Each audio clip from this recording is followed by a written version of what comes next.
Hello, everyone. Now, for a change of pace, a little bit, I have been doing a lot on the church and so on. But before I move on with another video on the same topic, I thought that I would go back to politics, not necessarily politics, perhaps culture, and with a question in my mind as to whether we are being gaslighted, I think young people say. I want to talk about cults and sects, the cultish mentality. Although I am not comfortable with the word cult, because in Catholic thinking, a cult comes from the word cultus, which means worship or ceremony. But I am aware that in English, cult has a different meaning. And I'm going to repeat or summarize the words of a clinical psychologist about what is happening in the world and how we are all perhaps being directed or led in one way of thinking. But before that, I don't know whether you've heard of Lionel. I'm going to show you if I can. This is I don't know whether YouTube will have problems with copyrights or something. I'm going to try and see if it works.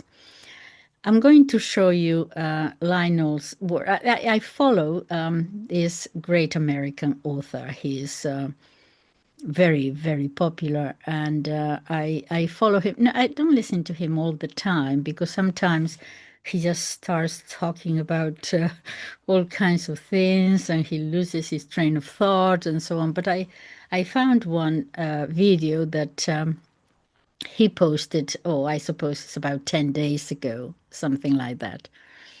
And he is actually criticizing, not even criticizing, but poking a little bit of fun at Jordan Peterson, who is a clinical psychologist, as we know.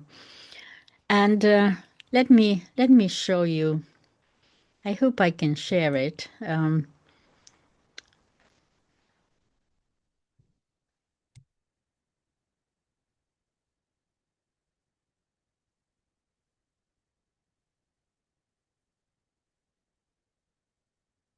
If you have been or a fan if you're an acolyte or a student of Jordan Peterson, I don't know what the hell's the matter with you. I don't know where it went wrong. I don't know how devoid you are of some kind of direction where you would ever listen to this lunatic for a second. But let me tell you why. Jordan Peterson is full of it. And this is about the collapse of a false prophet. There was a time, a brief and overhyped, when Jordan Peterson, the Canadian clinical psychologist turned internet philosopher, was considered the intellectual backbone of Western civilization's last stand. He was lauded and heralded for standing up to compelled speech in Canada's Bill C-16. Remember this? Refusing to use government mandated pronouns. Seemed like a light years away. Or he became a YouTube sensation, a best-selling author, and for some, a kind of a messianic figure. But here's the truth. Jordan Peterson has been out of his mind from the beginning. And now in 2025, his descent into incoherence, pseudo-theology, and faux profundity is complete. They don't believe how toxic this is. Oh, If you're still using oh, sorry about that. You need to hear this. Now listen, let's start with his latest unraveling his warped, cryptic, and utterly baffling rants on Christianity and God. He can't do hypotheticals. Look, Jordan talks about religion the same way a mystic might mumble under the influence of peyotes, rambling and circular, symbolic to the point of absurdity, and completely lacking in anything resembling clarity. Ask him what God is, and you'll get 15 minutes of metaphors and Jungian symbolism and references to the logos and the bizarre fusion of biblical exegesis, Nietzschean despair, and whatever the hell he's talking about. Ask him what he believes, and he'll tell you the belief isn't what you think it is, it's what you do. Except he doesn't do anything, he just talks in circles forever. And I think we know why. He doesn't define God, he can't define God, and worse, he refuses to even admit it. His version of theology is kind of cobbled together from mythology, Freud, Old Testament fire, and the self-help section at a Barnes and Noble. I mean, I have it's unlistenable, and it's pathetic. And he's the first man in history to make C.S. Lewis sound concise, and the Book of Job feel like a TED talk. You know, Jordan Peterson doesn't. He doesn't.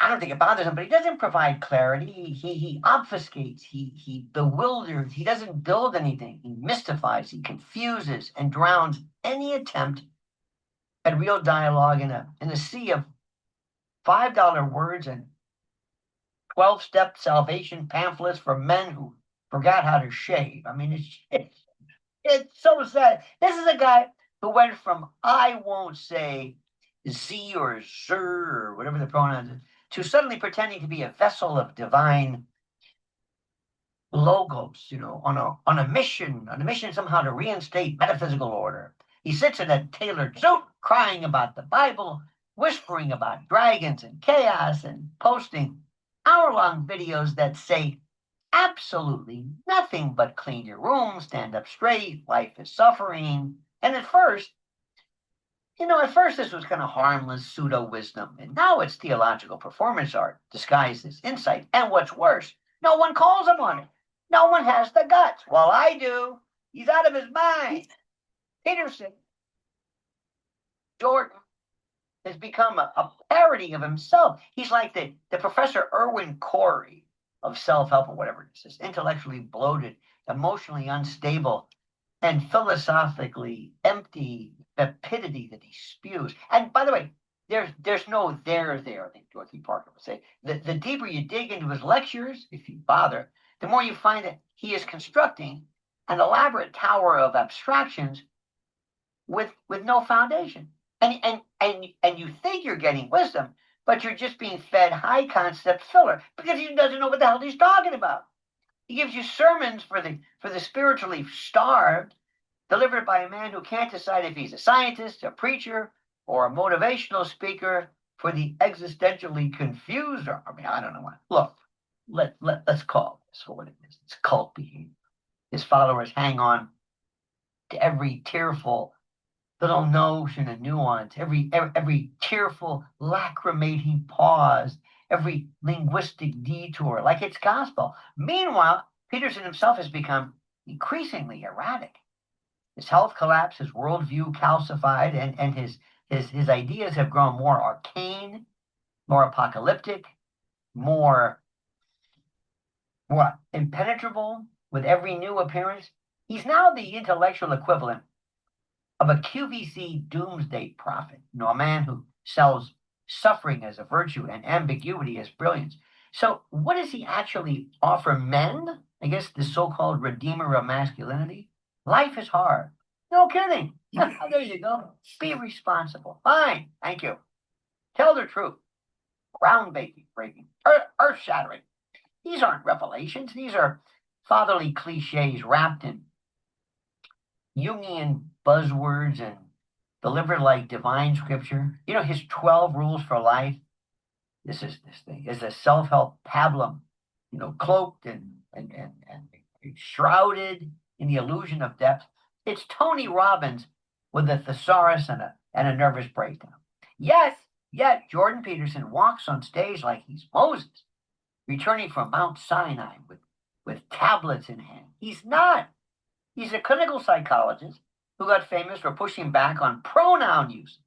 And he's been coasting on that moment ever since. And the media painted him as a renegade. Academia treated him like a heretic. His fans canonized him. But through it all, No one bothered to notice the emperor had no intellectual clothes. He was out of his mind. And this guy, by the way, claims to be a defender of Western values, yet he can't even define what those values are without spinning off into chaos dragons or Mesopotamian flood myths and ancient hero archetypes. He doesn't know what he's talking about. He's not a defender of anything. He's a myth maker. He's the Reverend Jim for the pathetically misdirected, a chaos merchant, a bard for the bewildered. He's built an empire, a good empire, out of vague, unprovable sentiments and rhetorical sleight of hand. The man makes Deepak Chopra sound, grounded. That's another one, my friend. The fact that he once debated Slavoj Žižek, I love his way he kicks something. He's very interesting, but just I mean the sibilance. Listen. That's I could take a couple of minutes. I'm sorry. I maybe it's me. Maybe I'm weak. But this guy is another master of verbal smokescreens, like Eric Weinstein. These guys. It felt less like a clash of titans and more like two riddles arguing in a mirror. It was the weirdest thing. And here's the most galling part. People still treat him like a prophet. And if he's the only one with the courage to tell the truth, that's what he thinks. But he's not telling. He's telling stories, fables, and long-winded, incoherent, emotionally manipulative stories about God only knows what.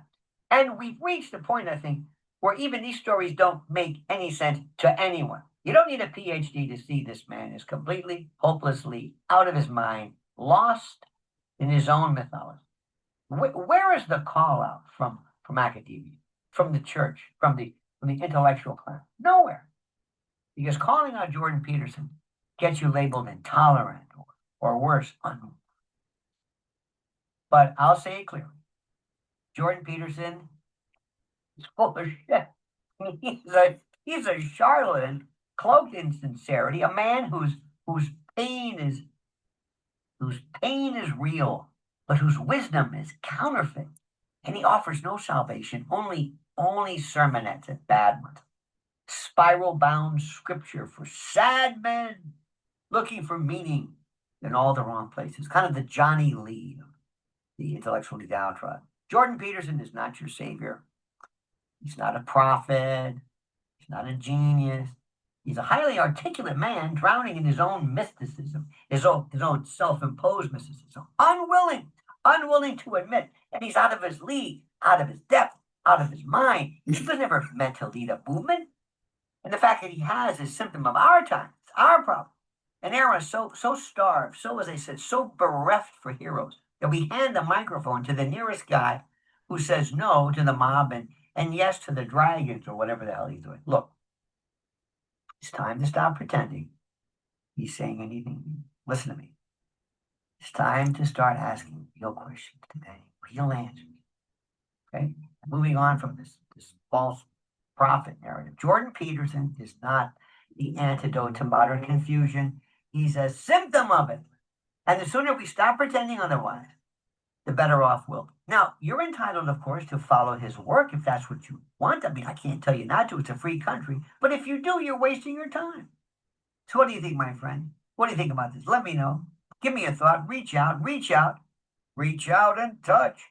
What do you think about this? And by the way, who's your vote for somebody completely full of it, too, and out of their mind?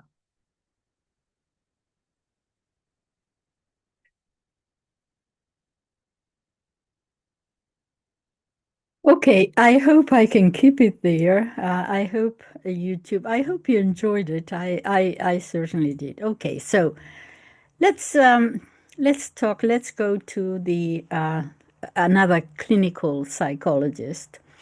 His name is Miguel Perlado. Now he's going to talk about cults and sects and that mentality. Yeah. Yes, we know what they are. We don't need to describe them or define them, okay? They usually end up with a leader. Eventually, most of them have a leader, a charismatic leader. But it is the result of a process that will crystallize eventually with a charismatic leader, but let us remember that it is a process. What does that mean? Although it is a process, the leader, nevertheless, this person from the beginning had a clear intention as to where to lead others. And usually they end up harming others, hurting others, exploiting others. But the sectarianism itself becomes so as time passes.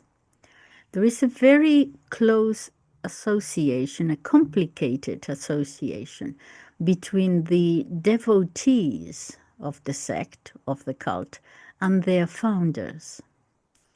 And where little by little that association is going to become closer and closer, more inbred, which will generate higher degrees of isolation, which will generate a whole ideological re-education.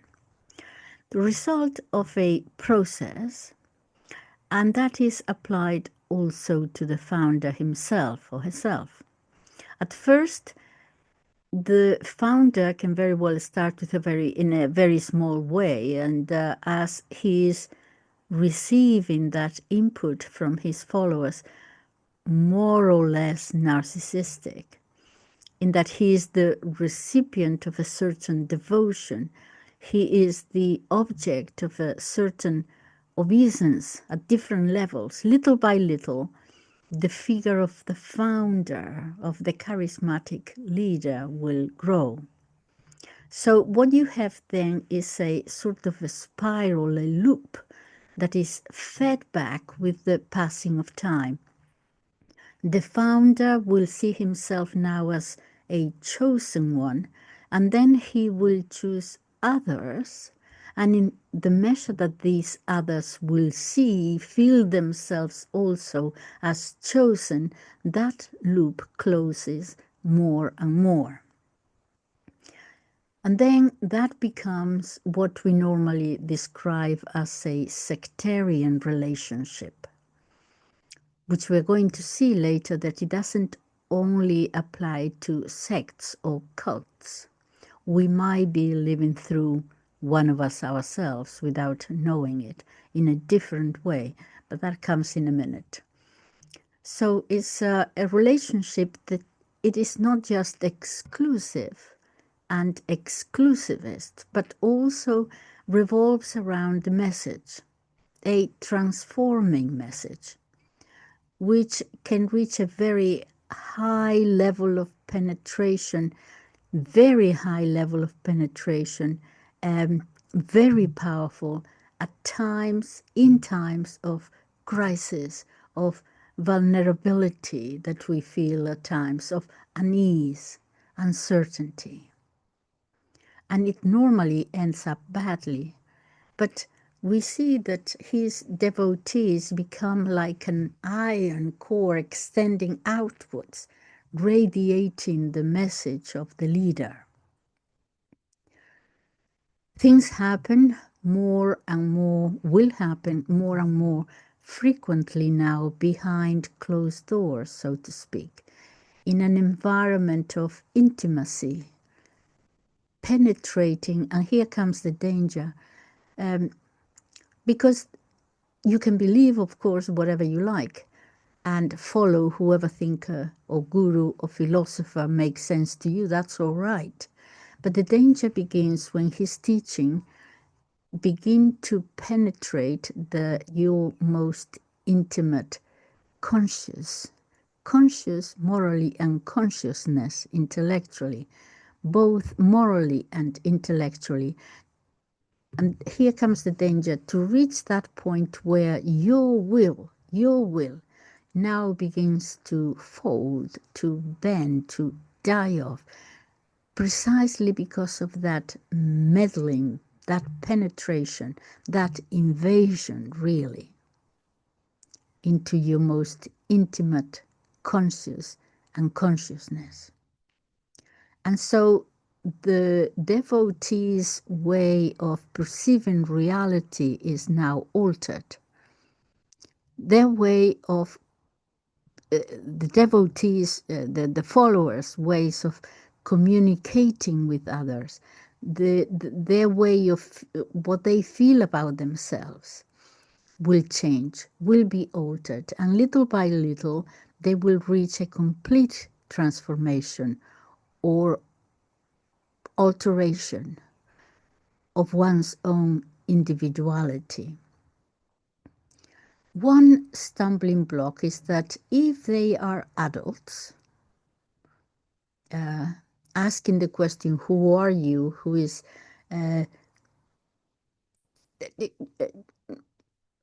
your mother, father, friend? Why, if you are an adult, why should anyone interfere? Your mother, your father, your friend, your relatives, even if they see that there is something going wrong, if you're an adult, well, that's it. You can't do really anything about it. If they are minors, of course, there are solutions for this. But if they're adults, surely they have consented to this. So it's none of anybody's business to do anything about it. But this, because it implies that being adults, they have consented to it. But this thing of consent is a rather complex issue, isn't it?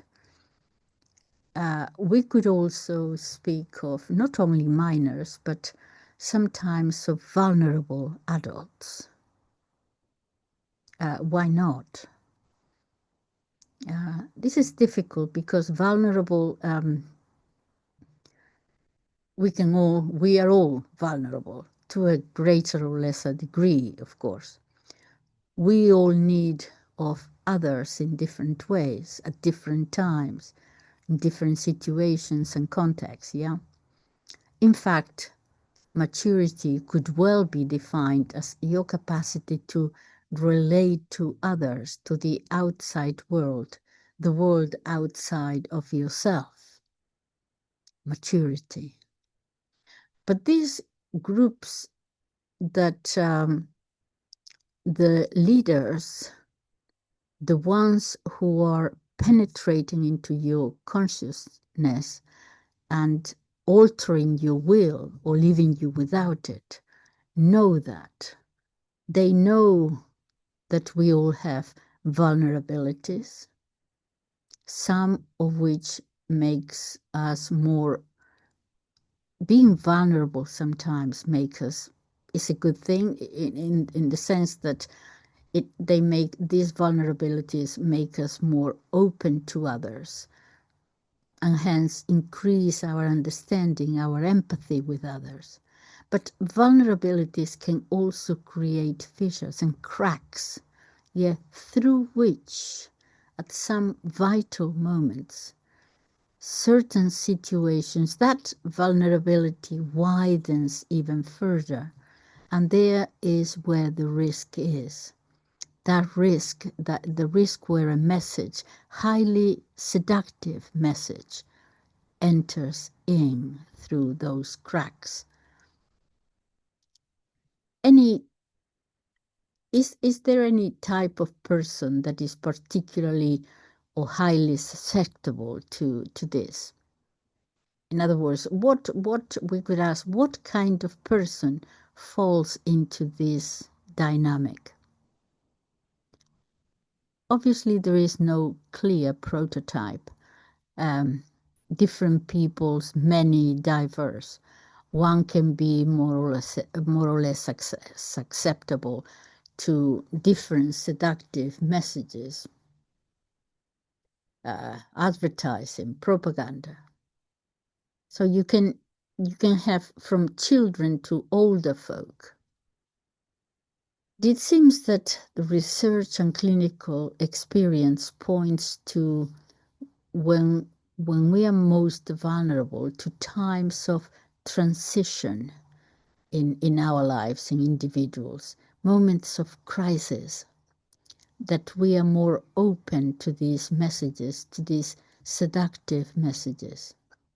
When we have, for example, a break in a relationship, or you find yourself alone, you find yourself disconnected from society.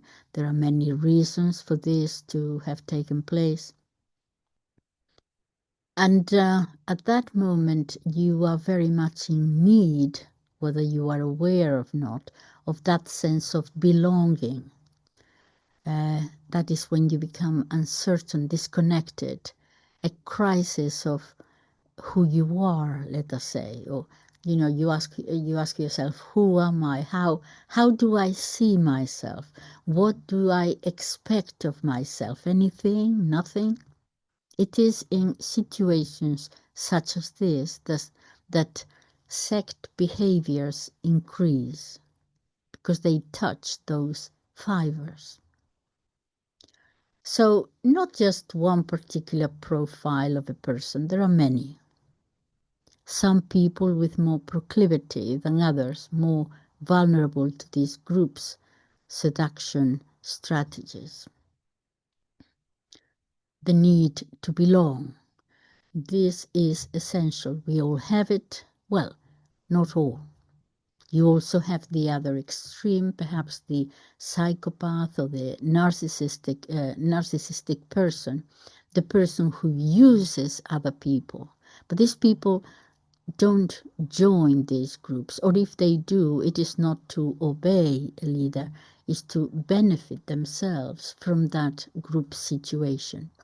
In the middle, as usual, you have everybody else, and everybody else tends to want to belong in some form. So the meaning of life, does it have any meaning? This is another focus point for seduction. There are moments of high vulnerability that someone may appear, someone who offers you hope, sense, gives knowledge to you, or understanding, or an explanation that will give you strength, a sense of security. This is fine, but this in some cases may well open the doors at the beginning, which later, if misused, will later intrude in the minds of people in a very much more intrusive manner, and this is a greater risk. A common procedure for these sects is to target minors also. They pave the way, they fertilize the soil gradually until a minor gets to the official age of coming of age, but progressively. And sometimes what is shared with these minors is the usual, keep silent, don't share this. No one else will understand it. Your family won't understand. This is something between you and me. But gradually they are building this bubble of isolation, moving the pieces so that they are, when they become of age, they're ready to make the jump. And then you can do nothing about it because he or she is an adult. Some of the doctrines or the practices that these groups offer can be at times of external benefits, generating, helping you with your career sometimes that you feel, or, external benefits, which are going to generate a sort of clientelism, areas of influence where they don't necessarily seek to retain you, not to retain everybody in the cult, not or in the sect or in the group, okay? Not necessarily retaining every member, but through these satisfied customers, so to speak, look out for potential ones. That is, these groups work in layers, concentric groups, let us say, and they are the ones who at any given moment will decide whether you are or are not suitable in order to enter the next levels of greater depth or closest to the sectarian core, right? So at the outer edges, these, let's say, influencers, their impact is much more moderate. The person can belong or not belong. The person can attend some meetings at weekend. Their impact is more moderate. The person can, as I said, belong or not belong, can come and go, enter or leave. So you will say, well, this is, it's not dangerous at all. No one forced me to go. I just took some courses. I was there attending a conference at the weekend. Nothing wrong with that. No one forced me to do anything or to believe anything. They're fine. These groups nowadays function as multinationals of faith. They know the principles of marketing. They know perfectly how and when and who to attract and keep. As, for example, multinationals operate or transnational within the globalist marketplace, as it were, and go and see, they seek a certain type of clients. They are the real ones, yeah. The others, the minions, as it were, think of politicians. Okay, the others will be used to attract or to carry out whatever it is that they want to be carried out. So many layers here, okay? Not everyone is at the center. What I'm saying is that there are different kinds of these sects, okay? We have in mind the old-fashioned one, Jim Jones, and people drinking and dying and that kind of thing. No, this psychologist is moving on to, we have to move beyond that. That is not the only way it works, okay?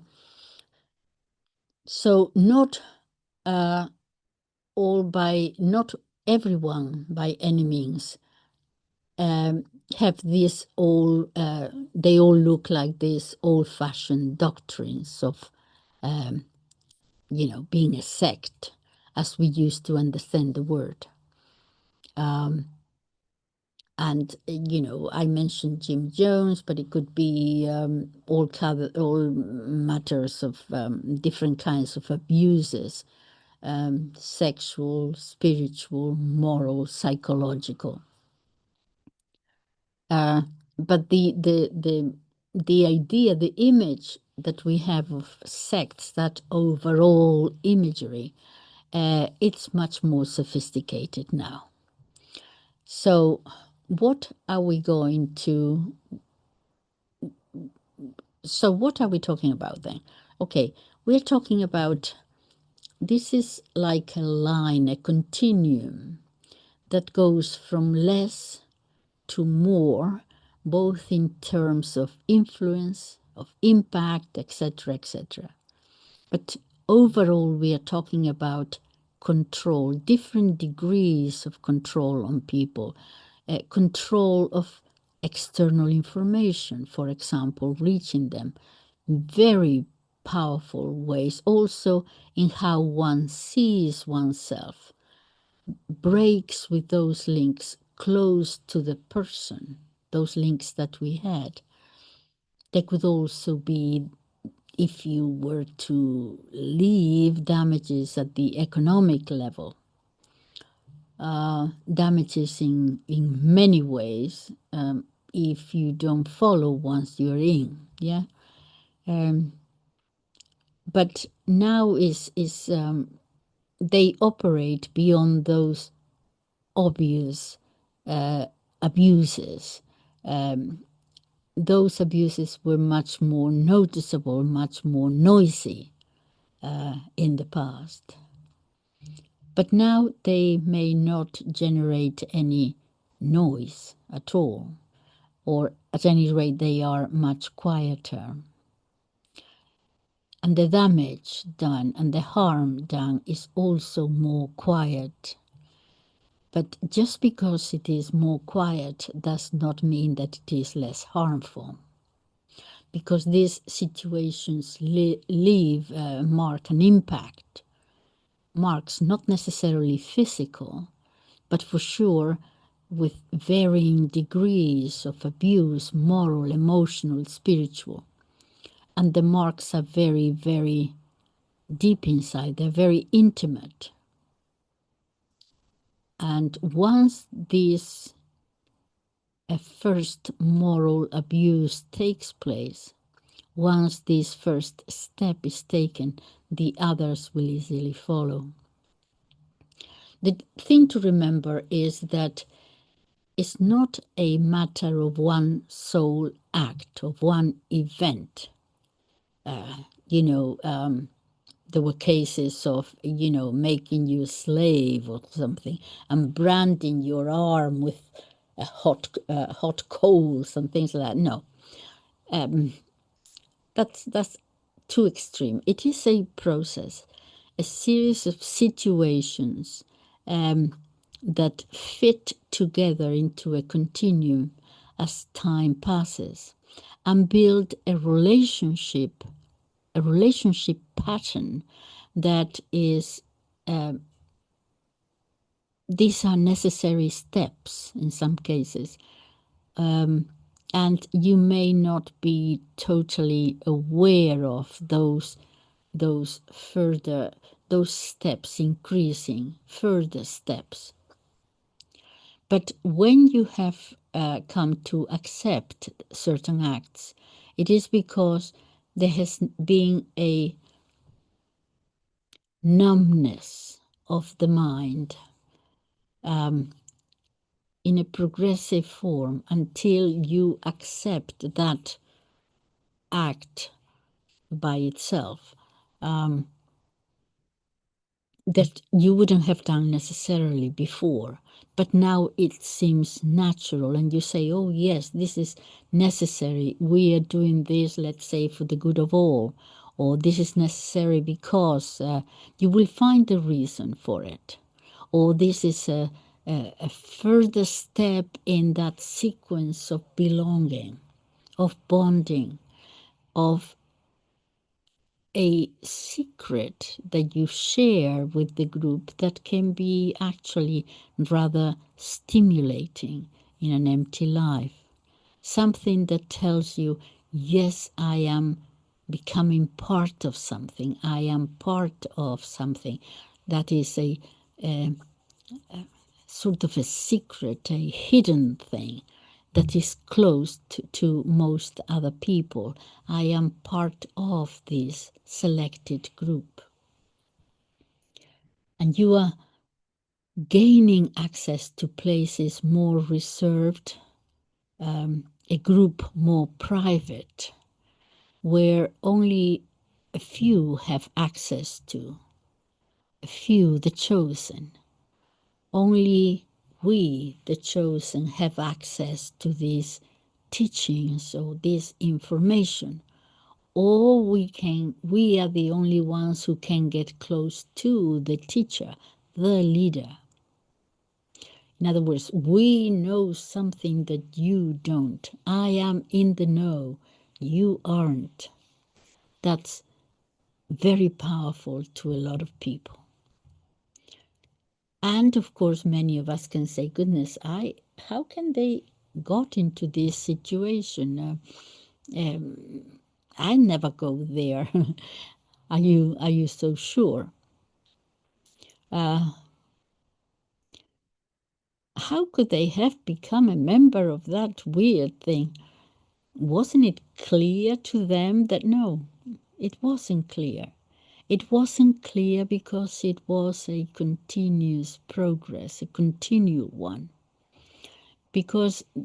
And so there is a continual progressive numbness of your capacity to analyze and to think, and because finally there's going to be a sort of a kidnapping of your ability to think critically for yourself, and you're not even aware of it. Yes, this is an extreme situation, but let's not forget that we are talking about a continuum, yeah? Hardly noticeable. And we could say that right now, what we are all experiencing politically, culturally, that we're all living in a sort of a similar way. We're living at a time when sectarian narratives grow and proliferate in a wide range of continuity, from the media influencers, so-called, which can use marketing techniques and use them, and you're not half aware of it half of the time. Can use, as we know, the usual example, the algorithms, and they can be used with greater or lesser intentionality to generate a hook through emotions, building up, little by little, building up emotional reactions that those who, let's say, manage the algorithms, okay, let's put it that way, know perfectly well how they work. They know that they work, and they know exactly how they work. And hence the producing of anxiety and anger sometimes.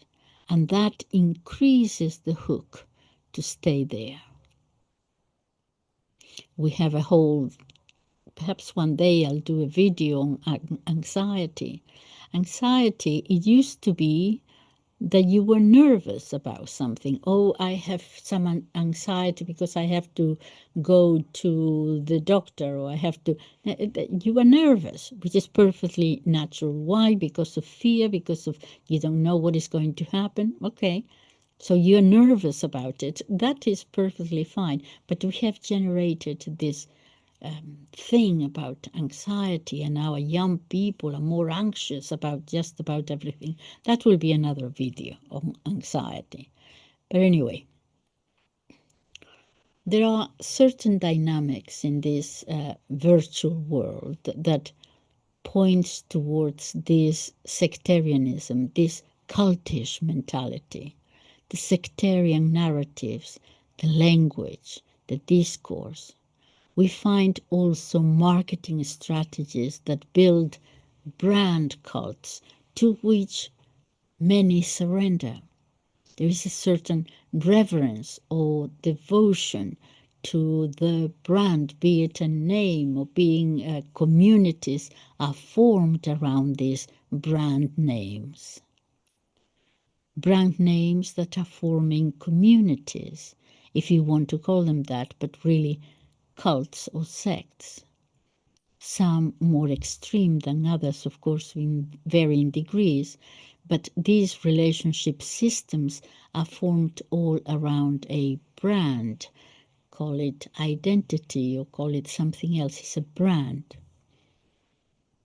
Nowadays, sectarianism is permeating everything in a social context. So one has to be kind of careful here. We live at a time where we're almost intoxicated with information. And so it is difficult for many people to get a sense of direction, of what's what, who's who, finding it difficult, more and more difficult to discern and to filter and to contrast information. And there could very well be here also an institutionalized moral abuse, spiritual abuse, psychological abuse. I'm abusing you, but it's not really abuse. It's It's the real information. It's for your own good. Can we at least question what we have to be careful is never to be in that situation when you no longer question, because you're losing your will, you're losing your mind, literally. You have given it over. Retain always that, at least that ability to think for yourself, to question. If you told me when I was young that we would all be in the situation we're in at the moment, not being able in Europe to say things openly, if you entirely disagree with what the government was doing, this government, this country, that country, that I wouldn't be able to say that I disagreed. And that in some cases you can almost be arrested if you disagree with some country. I wouldn't have thought it possible. But now it has, I think we have been so abused, really, that people are tired. We are exhausted. I mean, who is going out there to demonstrate for Brexit, for example? Just to give you an example. When we were also abused, first of all for 3 or 4 years, then trying not to, and now again, and this and that, tired. And people are tired because they know what's happening. Many people do. So the question is, but what can we do? What can I do? I can do nothing. So there has been now a reaction, and that reaction is to give up. What's the point of going to demonstrations? What do they achieve, these demonstrations? And you're absolutely right, absolutely nothing in most cases. There is an anguish of heart. One feels betrayed, abandoned almost. Those we thought were leaders or, responsible to the people, now unmasked, as it were. We feel they're working for someone else. And what can you do? What can one do about that? Is there a law against treason still in the books? I don't know. Is it still there? And even if it is, any judge would condemn something for betrayal of country or whatever. So yes, we feel numb. There is social numbness. We demonstrate less, we complain less, we swallow more. And if they tell you this so many times, 24/7, it's like a mantra, well then people keep hearing it and hearing it and hearing it, and therefore there must be some truth in it, right? And it is easier to believe, it is easier for everyone to believe that it is true. And because if you do believe that it is true, what they are telling you, at least you don't feel so abused. So you joined in. Perhaps it's a matter of self-preservation, but then you end up with all this inside these informational bubbles that constrict free thinking more openly, thinking more in a more flexible way. So we are witnessing now numbness and numberless identities also, each more rigid than the other, more intransigent, more either black or white, outside and within ourselves.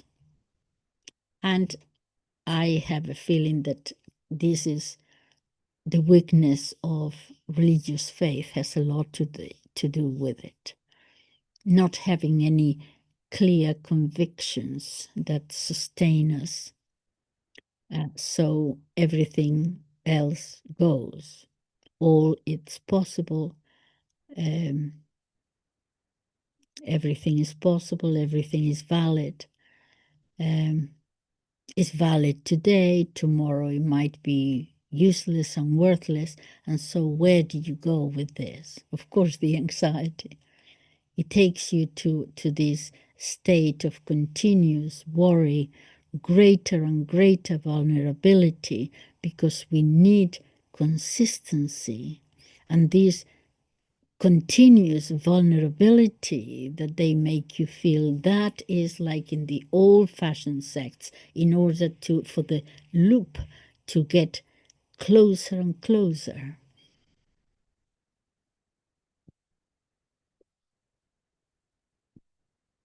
A psychologist, this psychologist I'm getting these ideas from,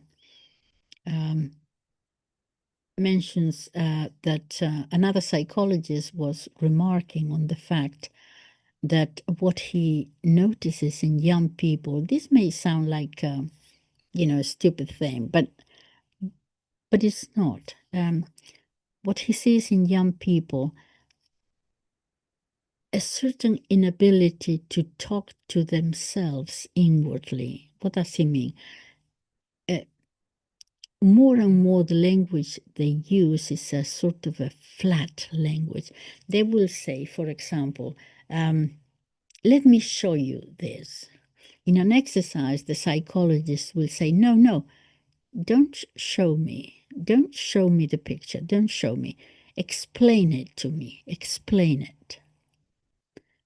And no, but look, I'll show you. No. Explain it to me so that I can imagine what it looks like. Explain it to me. And they find this very, very difficult. It's all visual. It's all visual. I need you to explain it to me, the psychologist says.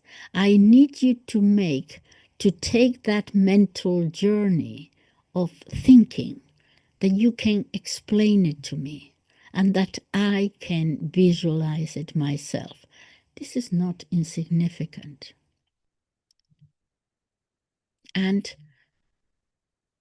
many will not put up a fight about machines thinking for them.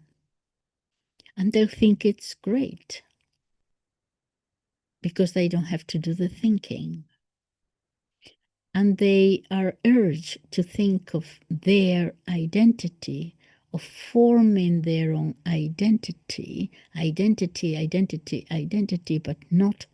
no autonomy. The autonomy is being taken from them and giving a label. The autonomy, the free will, the ability to think for yourself is being taken from them, and they are given a label. They won't be capable of thinking critically, of debating. There has been a process of dehumanization has started. I won't be here to see it in full force, but my children will. And grandchildren. Is horrifying. There's no depth, no interior reflection. Everything is concrete. Everything is immediate. An emptiness, as if you're a kid and your dad left or your mother left. So I'm going to end up with this thought.